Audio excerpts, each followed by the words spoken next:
사도행전 강의 16번째 시간입니다. 집사와 사도의 연합작전입니다.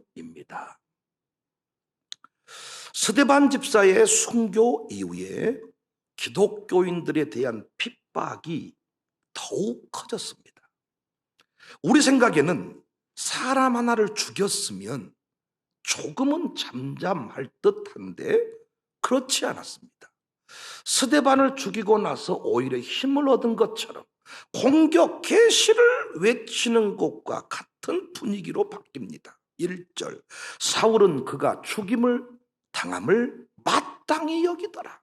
3절, 사울이 교회를 참멸할세 각 집에 들어가 남녀를 끌어다가 옥에 넘겼다.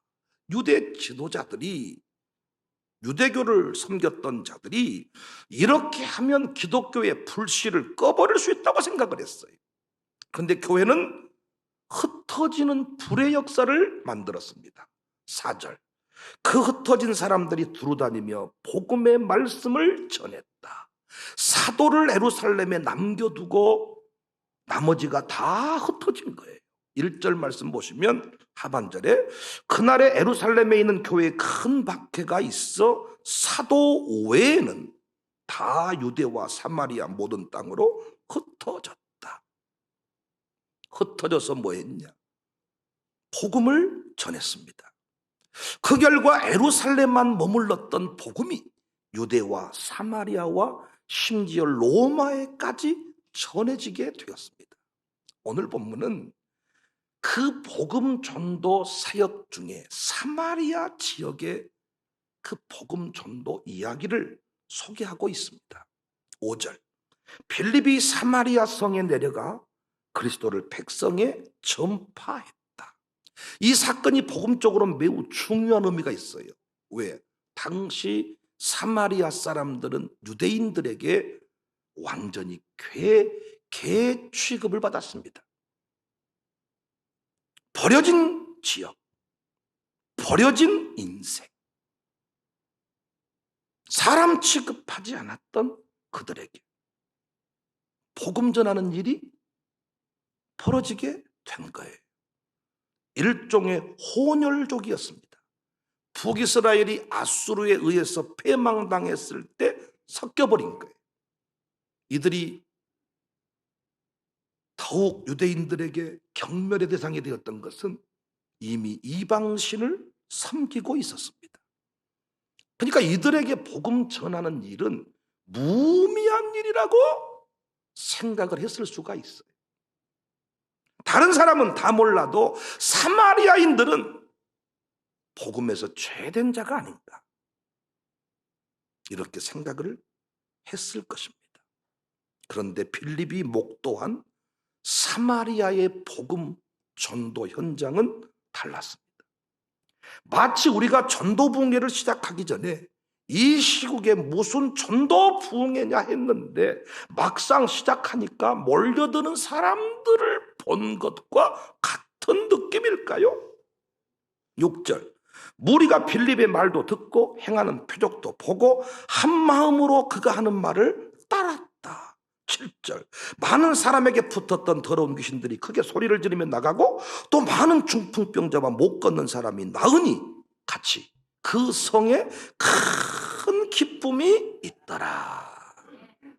사랑하는 성도님들, 복음만이, 예수님만이 큰 기쁨을 줄 수 있다는 것을 믿으시기를 바랍니다. 예수님 안에 참된 기쁨이 있습니다. 우리 함께 노래하고 이 기쁨 한번 노래하고 말씀 계속 받겠습니다. 예수님 안에 있는 기쁨,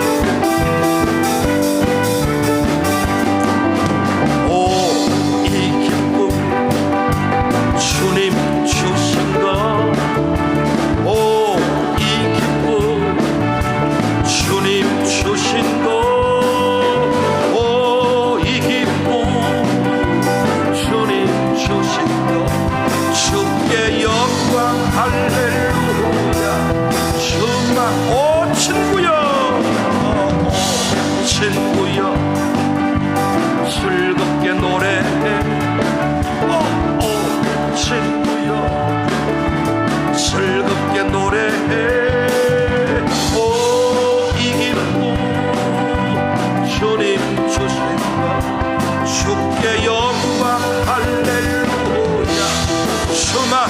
찬양해.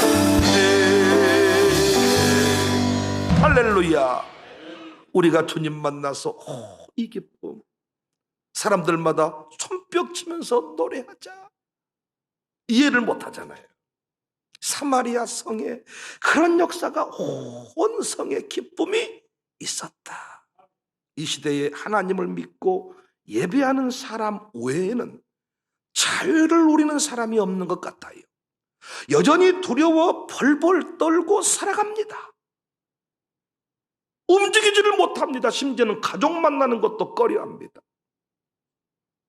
그래서 우리의 사명이 더욱 큰 것 같아요. 우리가 살아있는 이유가 분명합니다.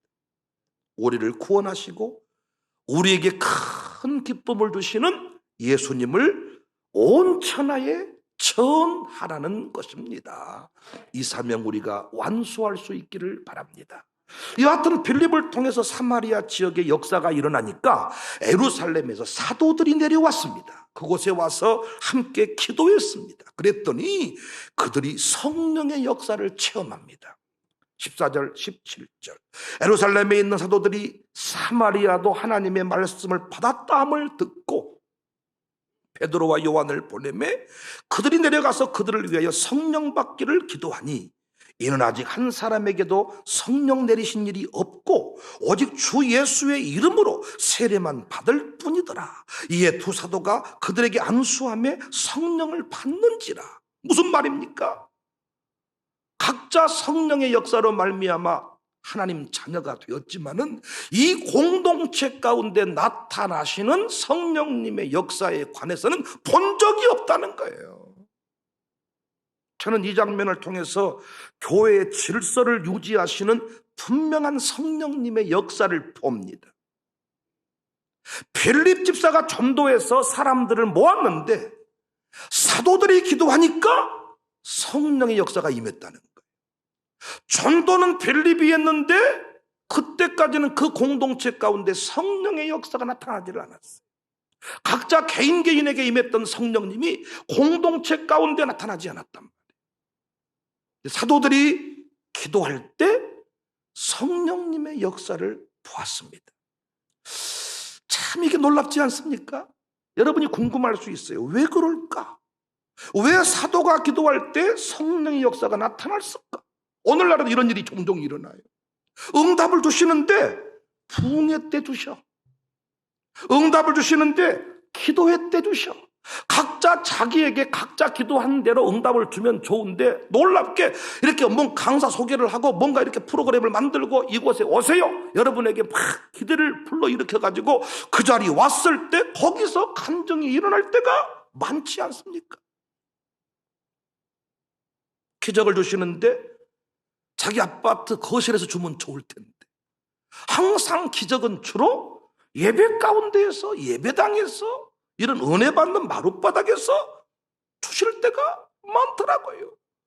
자식이 열릴 때도요 그 아버지를 통해서 열리면 될 텐데 참 강대상에서 이 교회에서 담임 목사가 비전을 선포할 때 하나님이 그 아들들을 되게 하시더라고요.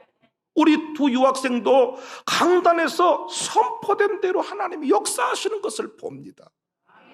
자기 부모들이 가서 총장을 만나고 유학원서를 쓰고 유학원을 찾고 한 적이 없어요. 왜 주실 응답인데 사도를 통하여 교회를 통하여 주실까? 이 시대에 무교회주의자들이 많아요. 꼭 이렇게 교회 안에 머물러 있을 필요가 있겠냐? 근데 그렇지 않습니다. 성령님은 끝까지 교회입니다. 왜 사도들이 안수할 때 성령이 나타났을까? 그래야 이 집사들의 입장에서 사도가 존귀하고 보배로운 동역자인 것입니다. 왜 그러면 또 이 집사가 가서 전도를 했을까? 집사가 전도할 때 왜 이런 일이 벌어질까? 역시 목사 혼자, 사도 혼자 교회 부흥을 주도할 수가 없어요. 그래서 목사에게는 소중한 동역자들이 또 필요한 거예요. 연합입니다. 연합. 천사의 얼굴을 한 집사의 얼굴이 필요해요. 말씀과 기도의 전무에서 영적으로 충만한 사도가 필요하고, 우리 교회는 세상 말로 이 궁짝이 잘 맞는 교회일 수 있기를 바랍니다. 하나님이 다 주지 않았습니다. 부자에게는 이것이 없어요. 또 가난한 자에게는 이것이 없어요. 그래서 부자와 가난한 자는 연합을 해야 피차간의 행복함이 있는 거예요. 부자는 자꾸 부자 동네만 가려고 하는데 잘못됐습니다, 여러분. 주님이 가라고 한 자리에 가는 게 옳습니다. 연합입니다, 연합. 집사만으로 안 됩니다. 사도만으로 안 됩니다. 오늘 본문을 보시면 중요한 한 사건이 소개가 되는데, 복음 역사가 한참 일어날 때 마술사 시몬이, 우리로 말하면 무당쯤 될까요? 이 마술사 시몬이 빌립의 전도대에 합류를 했습니다. 9절 이하를 보세요. 그 성에 시몬이라는 사람이 전부터 있어 마술을 행하여 사마리아 백성을 놀라게 하며 자칭 큰 자라 하니 낮은 사람부터 높은 사람까지 다 따르며 이르되 이 사람은 크다, 일컫는 하나님의 능력이라 하더라. 11절, 오랫동안 그 마술에 놀랐으므로 그들이 따르더니, 13절, 시몬도 믿고 세례를 받은 후에 전심으로 빌립을 따라다니며 그 나타나는 표적과 큰 능력을 보고 놀랐다는 거예요. 대충 그냥 주일예배만 참석하는 게 아니고 전심으로 빌립을 따랐다는 것입니다. 그런데 여러분 잘 아시는 바대로 본문의 시몬은 진짜 예수님을 믿은 게 아니었습니다. 자신이 가진 마술에다가 빌립이 행하는 능력, 사도들이 행하는 능력, 이 성령의 역사를 보태면 더 큰 능력을 행할 수가 있겠다 이래가지고 어떤 그 다른 마음을 품고 그 전도대 안에 그 부흥하는 현장에 들어왔던 사람입니다. 그런데 빌립은 이 시몬의 정체를 제대로 파악하지 못했던 것 같습니다.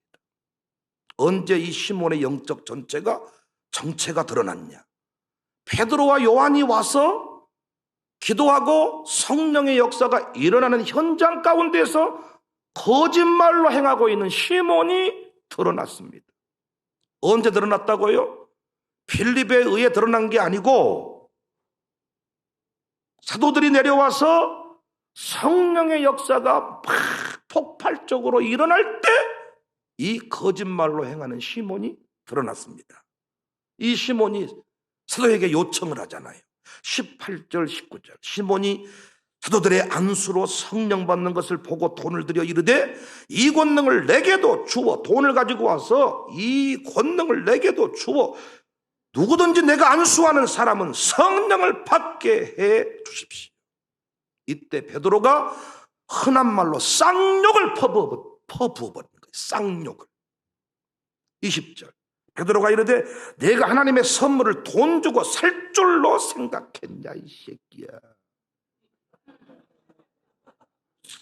내 은과 함께 망할지어다. 하나님 앞에서 내 마음이 바르지 못하니 이 도에는 내가 관계도 없고 분깃될 것도 없느니라. 22절, 그러므로 너희 악함을 회개하고 주께 기도하라. 혹 마음에 품은 것을 사하여 주시리라. 내가 보니 너는 악독이 가득하여 불의에 매인 바 되었도다. 하나님 나라가 확장되고 복음이 왕성할 때 사탄은 결코 놀고 먹지 않습니다. 더 강력한 역사를 가지고 하나님 나라 확장을 방해합니다. 시몬은 누구였냐? 방해자였습니다. 방해자. 그런데 집사의 눈에는, 열정 있는 집사였지만은 집사의 눈에는 그 실체가, 바르지 아니한 마음이 보이지 않았습니다. 아나니아 삽비라가 헌금을 했는데 전 재산을 바쳐서 헌금을 했어요. 소유를 팔아서 헌금을 했어요. 그런데 그가 온전히 드리지 못해서 죽었어요. 우리는 이런 말 하잖아요. 안 바치고보다 낫고만은. 그런다고 죽여버려? 겁나서 헌금 못하겠네.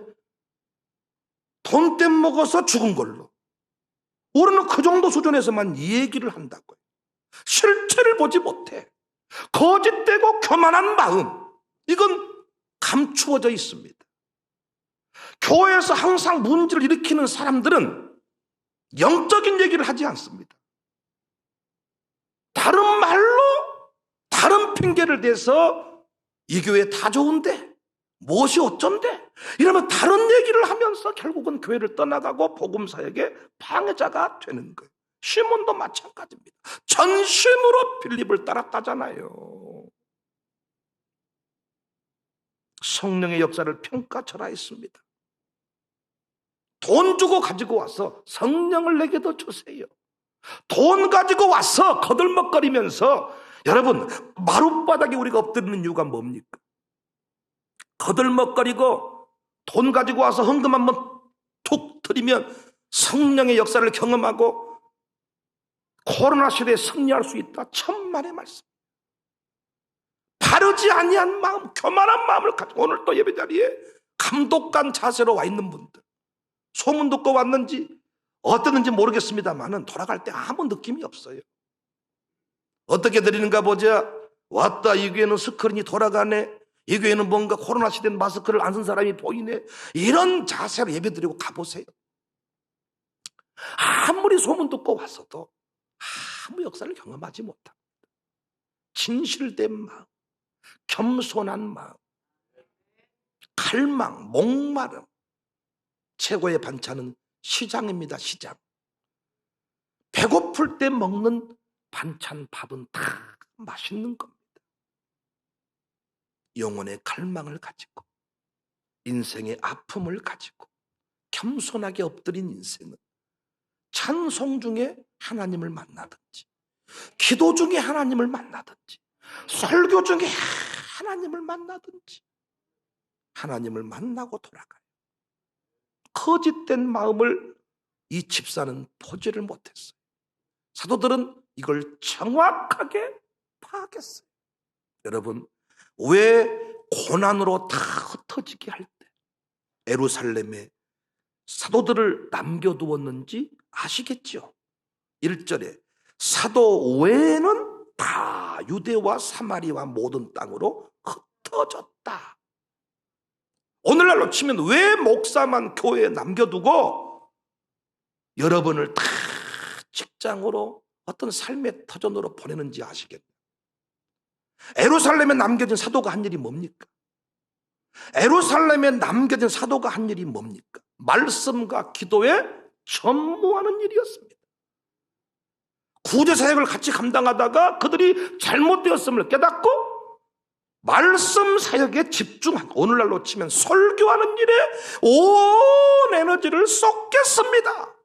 말씀과 기도에 집중하는 삶을 사니까 어때요? 영적 감각이 살아있는 거예요.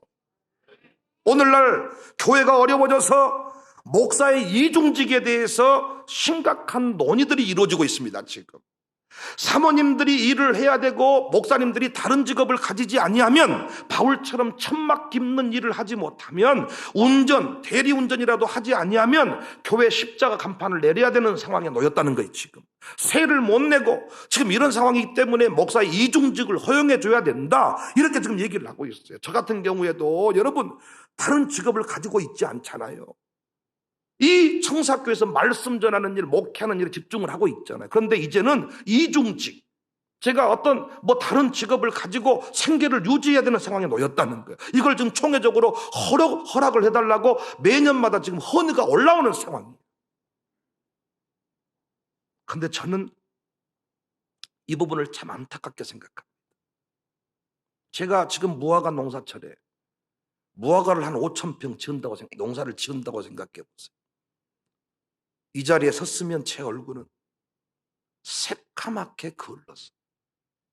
특별한 일이 없는 한 앉아있으면 좋을 겁니다. 이 일이 보통 힘든 게 아니에요. 여러분, 그렇게 죽으라고 일을 하고 성경을 떠들어 보았을 때 과연 깊이 있게 묵상이 이루어질까? 여러분이 살고 있는 모습과 똑같습니다. 여러분에게 제가 성경 통독하란 말 안 해. 제 설교 중에 눈만 떠라 그래. 쉬우세요? 쉬우시냐고.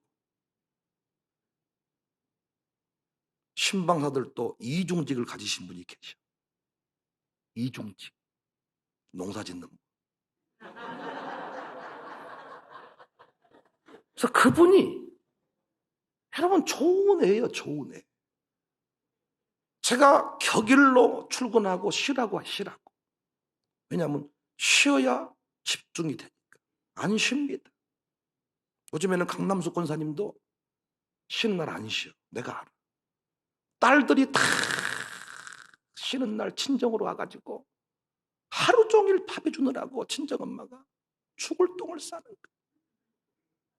혼자 딸들이 안 오면 자고 쉬고 충전을 해야 되는데 이 딸년들은 말이요, 친정에 오면 다 맡겨놓고 퍼질러 자고 가는 거예요.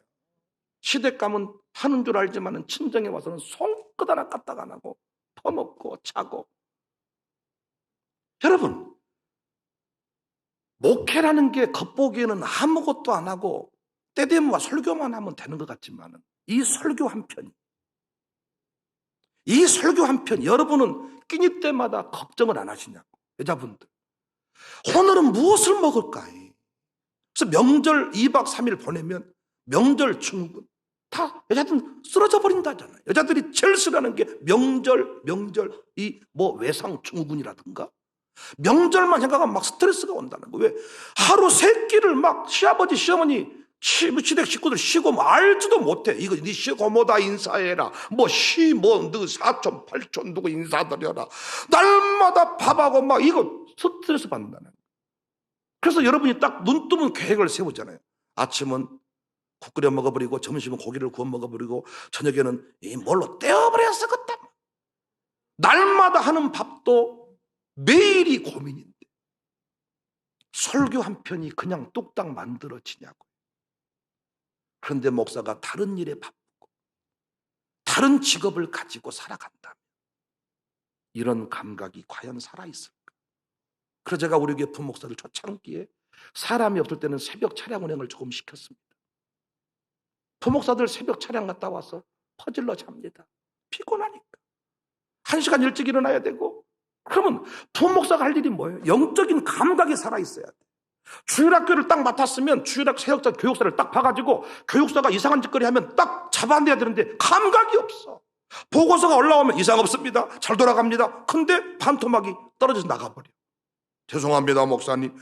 항상 이상 없으면 해놓고는 나중에 죄송합니다. 그것이 교육자가 할 일입니까?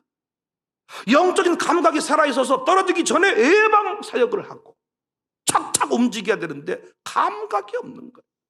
어떤 분야에 대해서 깊이 기도를 하면 통찰력이 생기게 돼 있습니다.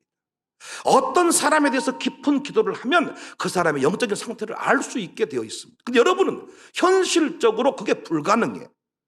흩어진 전도자의 삶을 살아야 되니까 구청으로 가야 되고 시청으로 가야 되고 학교로 가야 되고 뭐 직장 사업장으로 가서 여러분에게 주어진 일들을 감당해야 되다 보니까 영적인 감각은 조금 떨어질 수 있어.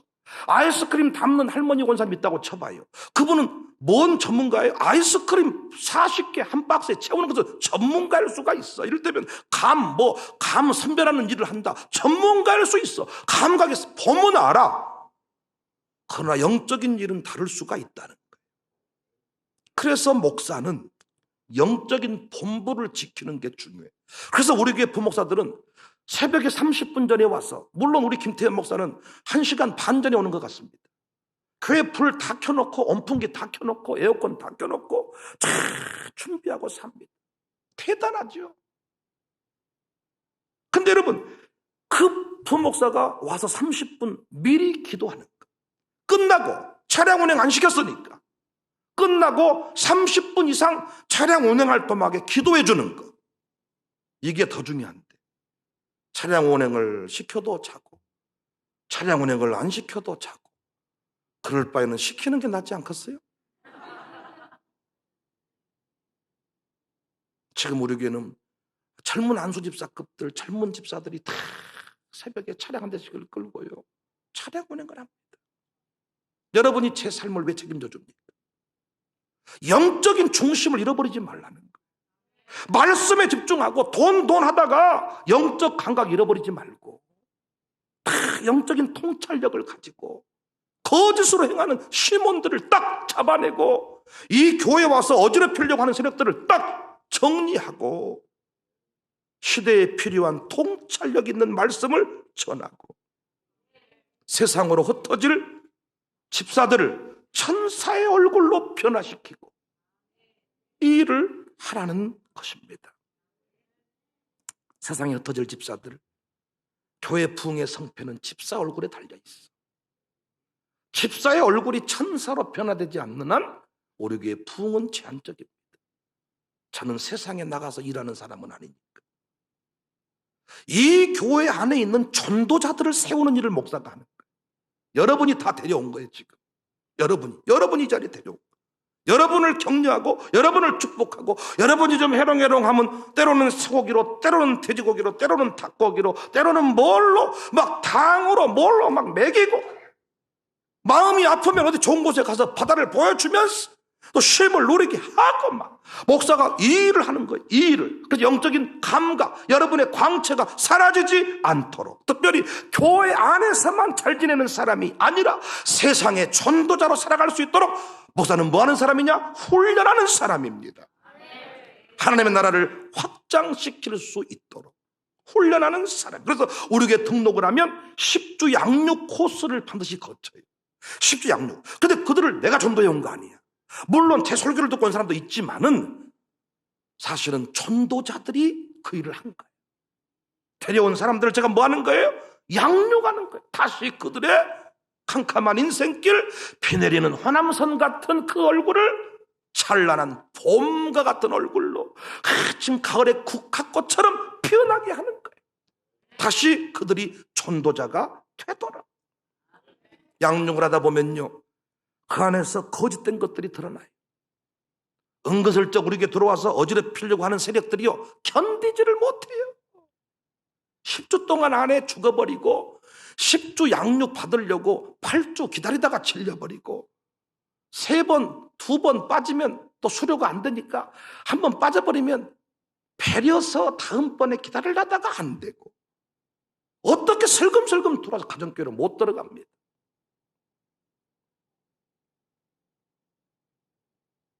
지금껏 우리 교회가 이 질서가 잘 지켜졌어요. 난 우리 교회 신천지 왔다고 생각합니다.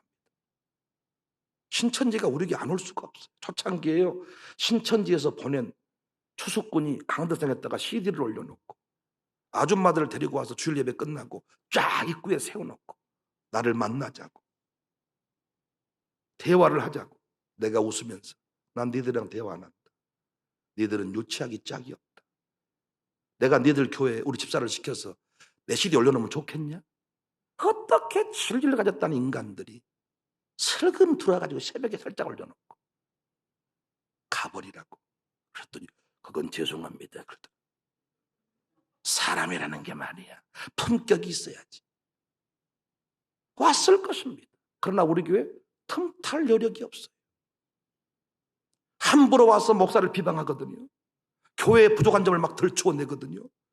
우리 교회 양육사들 누구든지 간에 한 사람을 데리고 가서 밥을 사주고 돈을 한 5천만 원 주고 이 교회 목사의 비리를 나한테 얘기하고 청사교회 뭐가 문제야? 한번 얘기하라고 해보세요. 여러분은 조용히 맞아 죽을 겁니다. 목사가 완벽하다는 게 아닙니다. 여러분 실수합니다. 저 실수한 거 언제든지 인정해요. 장로님들 앞에도 고백을 많이 했고 실수했어요. 저도 인정합니다. 그러나 이유 없이 지가 말씀대로 살지 못한 것이면서 그것을 교회 탓으로 목사 탓으로 교묘하게 돌리는 인생들, 거짓된 마음, 교만한 마음, 이건 저 결코 두고 보지 않아요.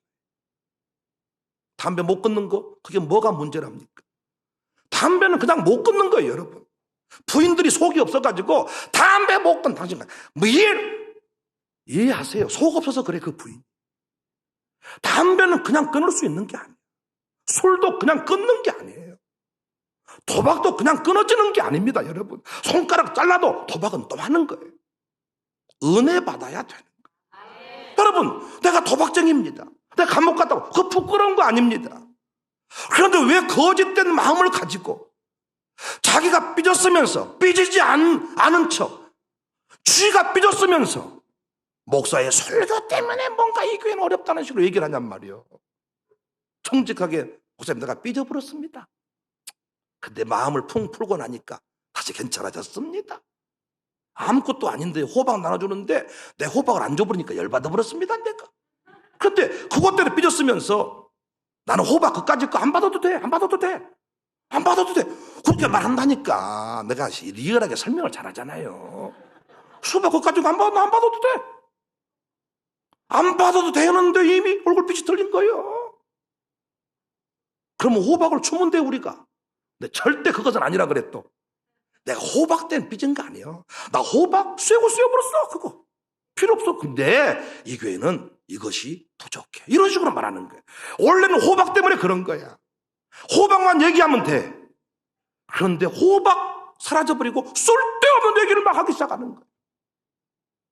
이런 사람들을 잡아주는 게 목사의 역할입니다.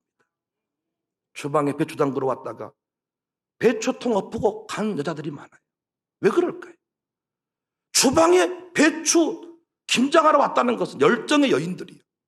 근데 왜 문제가 되느냐? 교통정리가 안 되기 때문에. 누가 간을 하고 누가 비비고 이걸 정리를 딱 해줘야 주방에 문제가 없는 거예요. 목사는 은사를 파악해서 누구한테 시장을 포기해야 될 것인가? 누가 그 일을 잘할 것인가? 이건 성도를 다 파악하고 있지 않으면 못합니다. 어떤 일을 맡길 때요, 운전면허증 있다고 운전시키잖아요? 큰일 납니다. 은사를 파악하고 영적인 상태를 파악해서 어떤 일을 맡겨야 문제가 없습니다. 그래서 담임 목사가 새가족 양육 10주를 직접 하는 거예요. 제가 이것만 분산시켜도 나 주일날 너무 한가할 것 같아. 주일날 57기 새가족분들한테 물어보세요. 제가 이렇게 조용조용 양육을 하는 거. 풍의 수준으로. 김찬영 성도님이 50분 1시간 공부하는데 40분까지는 멀쩡한 눈을 뜨는데 45분째부터는 에너지가 떨어집니다. 에너지가 방전되는 느낌을 내가 경험해. 배터리가 한 칸, 두 칸, 세 칸, 쫙. 그런 분들을 놓고 구원론에 관해서 알아먹게 설명을 해줘야 돼. 쉬운 일 아니잖아요. 그런데 제가 그 일을 하지 아니하면 김찬용 파악을 못합니다. 박중서 파악 못합니다. 파악을 못하면 엉뚱한 자리에 세워버립니다. 엉뚱한 자리에 세웠는데 승리하지 못하면 이분 교회 떠납니다. 사람들과 얽혀버립니다. 그래서 목사는 다른 것에 전문가가 되면 안 돼요. 목사가 뭔 밤을 주스러 다니고 목사가 뭔 배추 농사를 지으면 배추가 왕배추가 되고 저는 화분에 진짜 게을러서 물 한 번 제대로 주지 못하고 별로 거기 기쁨이 없어. 제 목양실에 뭐 난이 막 있고 뭐 진선미 권사님과 박미영 권사가 다 알아서 해주지 내가 뭘 넣고 드리고 분재 이광재 집사님이 좋은 분재를 갖다 줬는데 다 죽어버렸어요. 분재 죽였다고 당회를 열어가지고 우리 목사님 내몰자 이렇게 합니까? 우리 목사님 분재를 죽였으니 목회를 더 이상 하면 분재 사랑도 못한 목사님을 우리가 어떻게 섬기겠냐 이러겠습니까? 분재는 이광재 집사님이 키우면 되는 거야. 나는 누구를 키우면 나는 이광재를 키우는 게 내 몫이지. 목사가 뭔 분재에 미치고 뭔 카메라에 미치고 나는 이건 아니지 않는가? 왜 예루살렘에 사도를 남겨두고 집사를 흩었는가? 집사가 전도했는데 왜 그때는 성령이 나타나지 아니하고 사도가 기도하니 나타났는가? 빌립이 왜 그것이 거짓된 마음인지 몰랐는가? 그래서 우리는 끝까지 뭐가 필요한 거예요? 연합이 필요한 거예요. 우리 찬양 담당하는 김지성, 김수비 얼마나 잘합니까? 그런데 여러분 연결이 되어 있습니다. 찬양이 제대로 쫙 이루어지면 말씀 사역이 수월해요. 그런데 여러분 그 찬양이 제대로 쫙 나가려면 찬양 인도하는 사람이 말씀으로 충만해야 돼. 성령은 속지 않으니까 말씀의 은혜를 안 받고 내면에 말씀이 없이는 이 강대상에서 성령 역사를 주도할 수가 없어. 그러니까 거짓말로 은혜 받아가지고는 제대로 된 사역을 할 수가 없지요. 그래서 목사와 찬양팀은 연결이 돼 있는 거예요. 제가 찬양까지 인도하면 너무 힘들죠. 그리고 저는 박치잖아요. 안 나와야 되는데 나온 사람은 저하고 이해 못하더라고요. 요즘 노래는 언제 어떻게 시작한지를 모르게 데리데리 하고 있으면 시작을 하더라고. 알았어. 옛날 전통가처럼 딴딴딴 또 모르면 한 번 더 딴딴딴 때려줘서 시작을 확실히 알려주는데 요즘에 데리데리 하다가 들어 끝날 때도 데리데리 끝나버려. 그래서 공포가 나. 공포. 여러분은 제가 찬송 인도를 하면 여러분 시험에 빠질 거예요. 오늘도 내가 누구라고 말씀드리지 않지만 이쪽에 서 있는 두 분이라고 내가 말씀드리지 않겠는데 솔로를 할 때 아주 숨이 가빠 돌아가시려고 그랬잖아. 근데 여러분이 끝나고 나서 나 시험 들어서 교회 못 다니겠다. 왜냐 목사가 찬송을 그렇게 못할 수가 있냐? 그런 분 아무도 없어. 그렇지만 연결이 돼 있다. 저는 말씀 사역에 집중, 영적인 일의 전문가가 되어서 여러분을 양육하며 시간마다 진짜 제대로 된 말씀을 여러분 앞에 공급하면 여러분이 그 말씀 받아먹고 천사의 얼굴로 바뀌어서 세상을 변화시킬 수 있기를 바랍니다. 이번에 3차 전도 부흥에 우리 틀림없이 부목사님들 한 명도 못 데려올 겁니다. 제가 장담합니다. 여러분.